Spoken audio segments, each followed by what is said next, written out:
আমাকে কেমন দেখাচ্ছে? ভালো, হ্যান্ডসাম। আলহামদুলিল্লাহ, আমার 1250 টাকা সার্থক। তোমার 1250 টাকা সার্থক মানে? হ্যাঁ, আমি তো তোমার সঙ্গে দেখা করতে আসার জন্য ম্যানিকিউর করিয়েছি, ফেসিয়াল করিয়েছি, ভ্রু প্লাক করিয়েছি। তুমি ব্রু প্লাক করিয়েছো? হ্যাঁ, এই দেখো, সুন্দর না? হ্যাঁ। আচ্ছা চলো। ও হ্যাঁ, কোথায়? নিউ মার্কেটে ওই হামিন আহমেদের একটা নতুন গল্পের বই বেরোনোর কথা, দেখি বেরিয়েছে নাকি। চলো, হামিন আহমেদ তো আমারও প্রিয় রাইটার, চলো।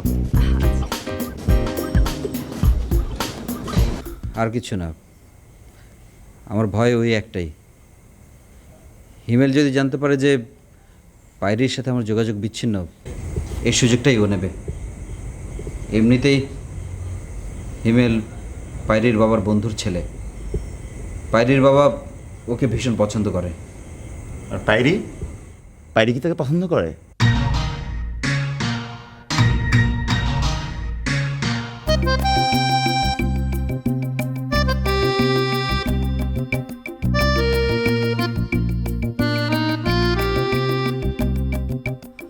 আচ্ছা পাইরি, তুমি তো আমাকে খুব পছন্দ করো, তাই না? হ্যাঁ, বন্ধু হিসাবে তো আমি তোমাকে অনেক পছন্দ করি। আলহামদুলিল্লাহ, তাহলে তো আমার হ্যান্ডসাম হয়ে জন্মগ্রহণ করাটা সার্থক, তাই না?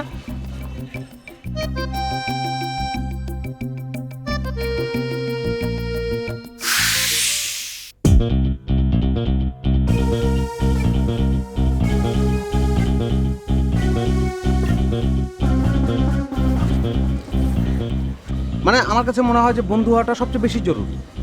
দেখেছিস, এই জন্য বলেছি ওদেরকে ফলো করতে। বাসা থেকে বেরিয়ে সোজা পার্কে। দেখেছিস, পায়রিকে পড়ানোর চেষ্টা করছে।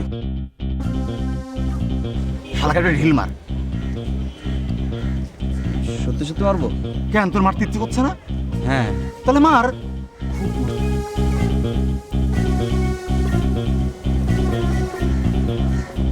মারবো? থাকে ঠিক ভাবে। কোন কি মানে হয়েছে? আমার মাথায় কোনো লাফাঙ্গা ছেলে হবে হয়তো, ঢিল মেরেছে। কে রে? কে ঢিল ছুড়লো? কোনো মানে হয়? ওহ, শ্যাম্পু করে চুলে কন্ডিশনার দিয়ে বেরিয়েছি, কোনো মানে হয় বলো? আচ্ছা থাক, বাদ। হ্যাঁ, চলো চলো। বাইরি, আমি সেই পিচ্চি কাল থেকে তোমাকে একটা কথা বলবো ভাবছি। কি কথা? না ওই মানে তোমাকে আমার আচ্ছা লাগতা হ্যাঁ।